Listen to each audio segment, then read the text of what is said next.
Well, in this section, we shall be looking at the shenanigans going on between Cubana chief priest and Isaac Fayose, the younger brother of Ayo Fayose, the former governor of Ekiti State.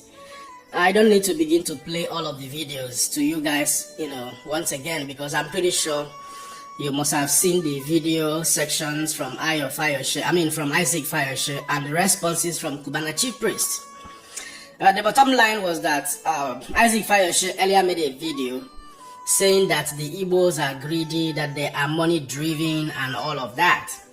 Many questioned the capacity, the validity of that very statement. Many criticized him that he shouldn't have said that he stereotyped and categorized the Igbos, while many across the Igbo extractions equally supported, what he postulated. So, but I will start by saying this. Over the years, from the time immemorial, both philosophers, psychologists, and even traditional religion experts have always argued that greed, or the desire to want more than we actually need, to desire more than we actually need, is a natural tendency in every human being. So, whether you are Igbo, Yoruba, Hausa, and all of that, greed is inherent in every human being across the entire planet. Otherwise, one may begin to ask, why is it that the northern part of Nigeria, their political leaders have held on power for many years, and yet the state in the northern part of Nigeria still remains the poverty capital of Nigeria? The same applies to the Yoruba extraction. Many of their leaders have held political powers in Nigeria more than people from the southeastern part of Nigeria. Yet, it hasn't also transformed the region to be, heavily financially independent. And yet, the leaders continue to want more. They continue to want more power. They continue to hold on to political power, just like the people from the Hausa extraction. So, it's justified that greed or desire to wanting more is a natural tendency in every human being. I will justify this by referencing what happened about 10 years ago in Germany. There was this, I will not go into details because I don't want this video to stereotype anybody.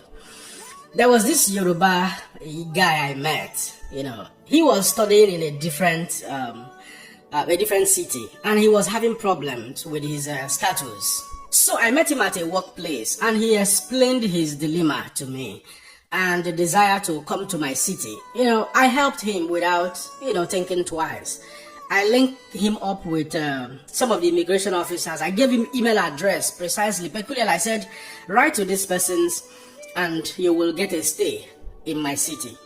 He did that and he got the stay.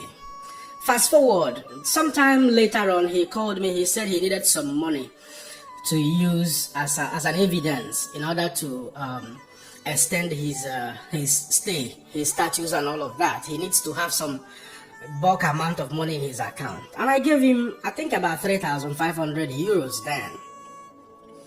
Then later on, something happened, which I don't want to get into details. I was heavily disappointed.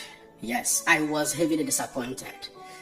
I was like, this is a Nigerian. I didn't even want to call him a Yoruba boy at that instant. This is a Nigerian that I helped, and this is what I'm getting back in return. Some persons I shared the story with were like, Yoruba people, they are very deceptive. Yoruba people, they are not trustworthy, they are not reliable and all of that. I listened to all of those, side statements, but I didn't take it to heart because I still have Yoruba friends up to today that are also very reliable. So why do I say this? To justify what I said earlier, that greed and the desire for wanting more is a natural tendency in every human being. Just probably, Isaac Fayose may have, at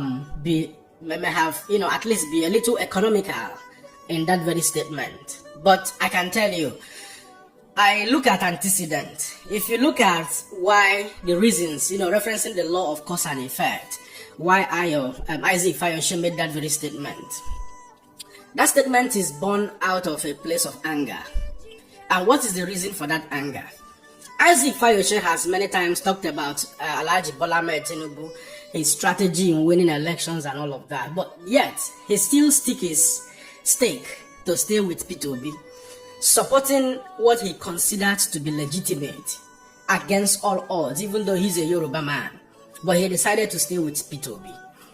Now, seeing P2B's brothers desert him, on a platter of yam porridge, he was pained, you know what I mean? So he couldn't hold his anger in making that very statement. He didn't want to directly, send that very statement to Cubana chief priest, to Big Cubana, who have joined the City Boy movement. And he decided to, color the entire Igbos by making that very statement. So if you begin to look at the inherent reasons in that very statement, he may not have totally, intended to stereotype the entire Igbos, but those who are being looked up to, the Igbos in their wisdom, the late Osadebe will always say that when you are being looked up to in the society, you should definitely be very careful, because your actions and inactions will go a long way towards bringing a whole lot of multipliers effect. So having established that, I want to say this categorically. What prompted me to begin to dive into this matter, I saw another video clip trending where Zenco and some other, billionaires across the southeastern part of Nigeria donated, brand new buses to the City Boy movement. So after watching that very video, I was concerned. According to Cubana chief priest, he said the reason he wants to work against P2B, which was a very careless statement. He shouldn't have made that very statement that he wants to work against P2B. P2B is not the only person contesting, declaring interest to contest for presidency come 2027. Rotimi Amechi is there, Rufai is there, Atiku is there. What will have been the best, statement it should have been? I am ready to work against the opposition, working with Alhaji Bola Ahmed Tinubu, but sounding it, hitting that very nail on the head against P2B, goes further to look like it's a gang up, which is what we are seeing here and what we have seen over time. That P2B is being heavily, harassed, bullied, just the same way Reno Mokri is focusing on P2B without even recognizing that P2B is not the only one running for election. And if you look at it critically, it justifies the same pattern of, narrative we've had over time, that it is simply because he's an Igbo man. And in this context, an Igbo man working against an Igbo man. So, having seen that very video, I cried deeply in my heart, because I begin to wonder, what type of businessmen are these Igbo men? Do they actually know what being a businessman, what it's all about? Why is it hard that some of us, or some of them, don't actually learn the required lesson? Look at what is happening globally and borrow a leaf from successful businessmen and women who have built, wealth, generational wealth over time.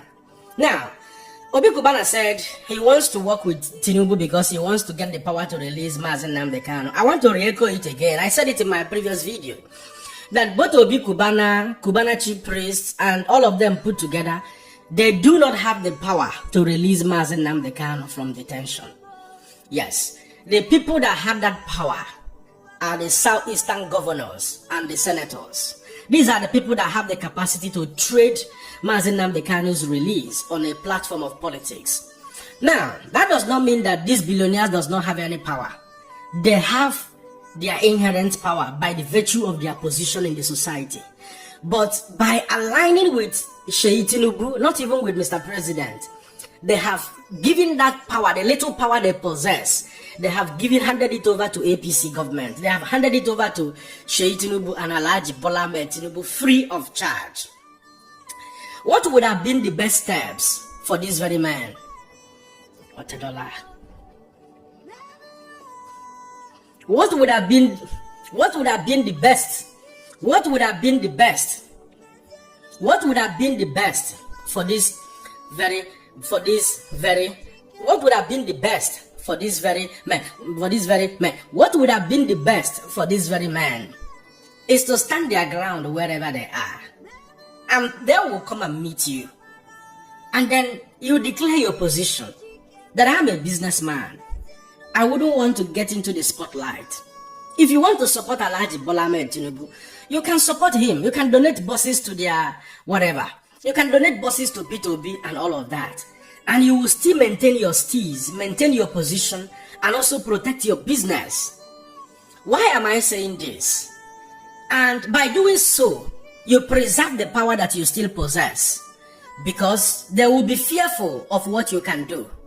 But now that you have aligned publicly, you have compromised your power, because you will lose public trust.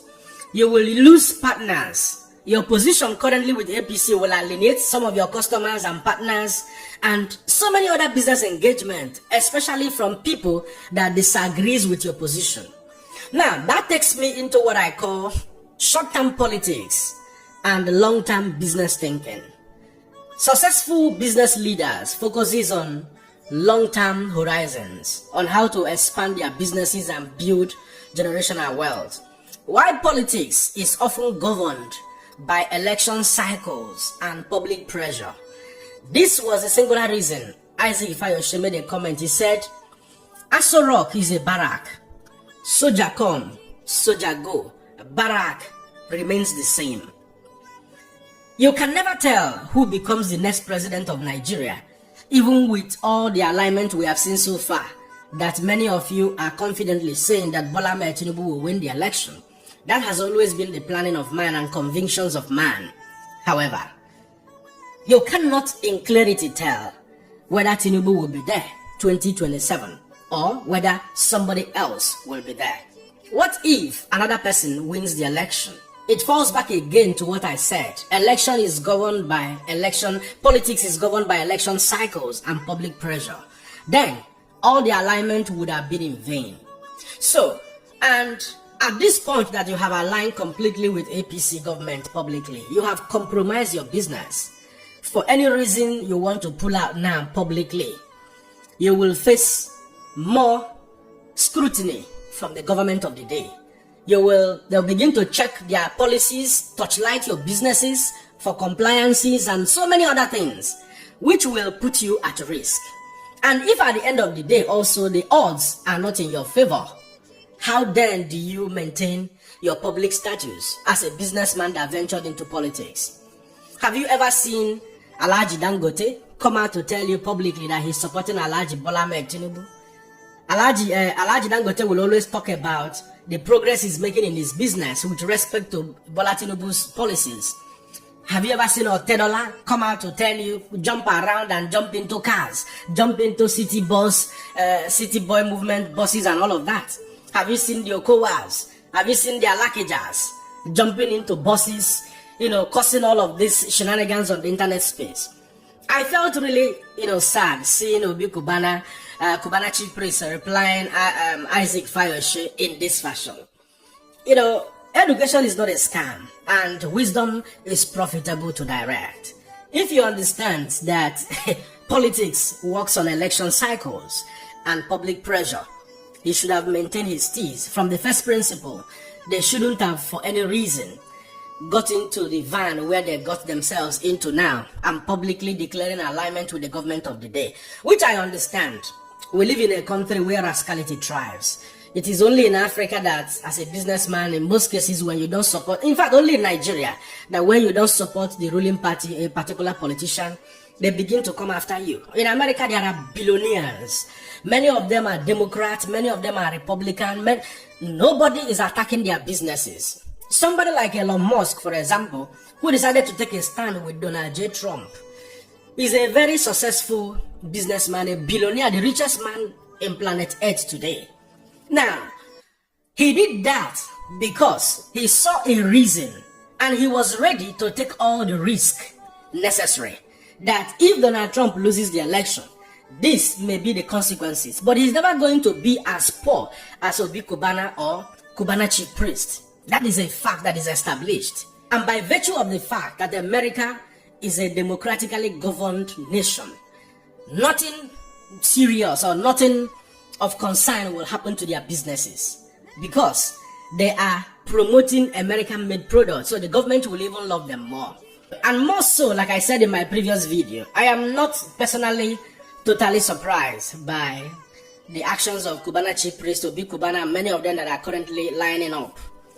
An Igbo man, from the political point of view, is always seeking alignment to the center. He's always ready to serve a Fulani man, an Hausa man, a Yoruba man, because they want to get political validation.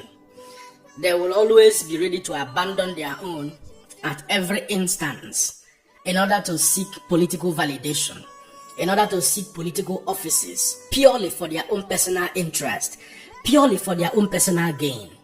If you claim that you are joining progressive government of APC, we should have seen what the progressiveness of you joining them, those who are already there, the Southeastern governors, the senators, the ministers, we should have seen by now the resultant effect of their own long-term alignment.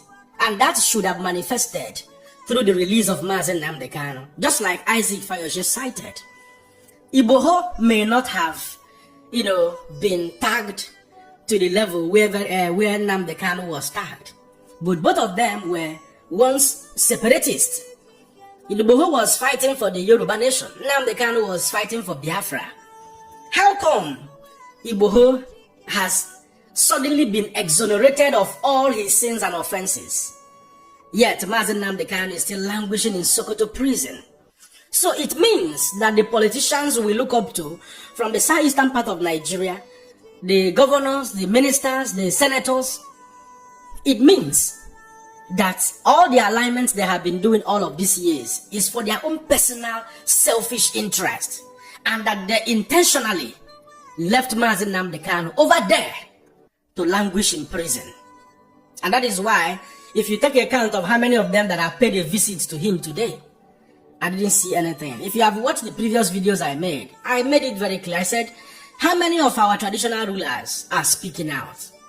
How many of our traditional rulers are forming alignment with the governors, the leaders, the political leaders in the southeastern part of Nigeria to push? Because whether you like it or not, when you beat a child with the right hand, you draw the child closer with the left hand. That is what it means to be a father. That is what it means to be a leader. Take a leaf from Alex Oti. Take a leaf from Abaribe. Now, why am I saying this? The position they have taken today, both Cubana chief priest Obi Cubana, is a very delicate decision they have made. And it is also very deceptive to say that you are joining APC because you want to release Mazen Nnamdi Kanu. That is crazy of an excuse. Like I said, you do not have the power to release Mazen Nnamdi Kanu. You have the power to lend your voice. The little power you used to have before now, you have traded it, you have ceded that power to APC government. As it is now, you are powerless. The people that had the onus to release Mazen Nnamdi Kanu on a platter of political compromises and all of that are the governors from the southeastern part of Nigeria, as well as the senators. These are the people that have what it takes. But unfortunately, it's only Abaribe and then few others are the people speaking out for Mazen Nnamdi Kanu. And that is why it seems like a future impossible tense, except if that will later happen, like I postulated in my earlier videos. But I don't see it happening before the election. If it happens, it becomes a miracle, just to make it look as if that them joining APC is the reason why they are releasing Mazen Nnamdi Kanu. But I can categorically tell you that many of you businessmen and women who are joining the alliance, the APC government of the day, the city boy movement, is a grave mistake. I must be very, very honest with you. Even though, like I said, we live in a nation where rascality thrives, so everybody, is having currently that very survival instinct, which metamorphosizes into wanting more, the desire for more. So it is not entirely about Mazen Nnamdi Kanu release. It's about personal interest. It's about what to gain through the government of Alhaji Bola Ahmed Tinubu. It's about getting validation. It's about securing whatever they think they value, or maybe any illegitimate, acquired wealth that they want to protect through the illegitimate government of APC, because we understand it all. We know what is going on in Nigeria. You know what I mean? So having established that, I'll be concluding this section by saying that It is not only the Igbos that are greedy. Every human being is greedy, whether you are Yoruba, Hausa, Bini, whatever you are, wherever you find yourself. Greed is a natural tendency in every human being. And I can tell you this for free by quoting some of the, psychologists and philosophers, point of view to that. The desires in life tends to expand when fulfilled. And once our basic needs in life are met, wants and desire often grows rather than stopping. And that is why the scripture has recorded it, very carefully in the book of Ecclesiastes chapter 5 verse 10, that whoever loves money never has enough. And whoever loves wealth is never satisfied with their income. You know what I mean? So, my dear elder brother, Isaac Fayose, I understand your place of narrative, your place of statement. It is born out of anger, for the singular reason that many of us are lending our voice to see a more united, beautiful Nigeria, through one man whom we believe he has the track record, the capacity to turn things around in Nigeria. Because the problem we have in Nigeria is criminality. So we are looking for that person who will come and, change the status quo, so that subsequent leaders will start on a purity of a foundation where Nigerians can actually enjoy the dividends of democracy without any recourse to sycophancy and favoritism. So ultimately, I will be advising, especially the younger people that are growing up, while making some certain comment and statement, we must learn also to be economical with our statement, to avoid, heavily stereotyping a particular people, to avoid polarizing the polity, causing ethnic divisions and all of that. Because whether you like it or not, Nigeria is already heavily polarized. And we appreciate and admonish every one of us to come up with a more uniting statement than a more, divisive statement, so that we all can actually live at peace. But that does not mean that the actions of Obi Cubana chief priest, and many of the Igbos, billionaires that are currently making alignment, their actions, their decisions so far are condemnable. The right thing would have been, support that your own, support that your candidate, support that Mr. Peter Obi. Whether he wins or does not win, you will satisfy a conscience on a platform of purity, on a platform of justice, on a platform of fairness. But instead, they decided otherwise for their own personal gain. So if anybody is telling you that it's because of Mazen Nnamdi Kanu, it's a lie from the pit of hell. I can tell you this, even when you wake me up very early in the morning. At this point, I will allow you guys to be the judge. Don't forget to let me know what you think in the comment section and share this video.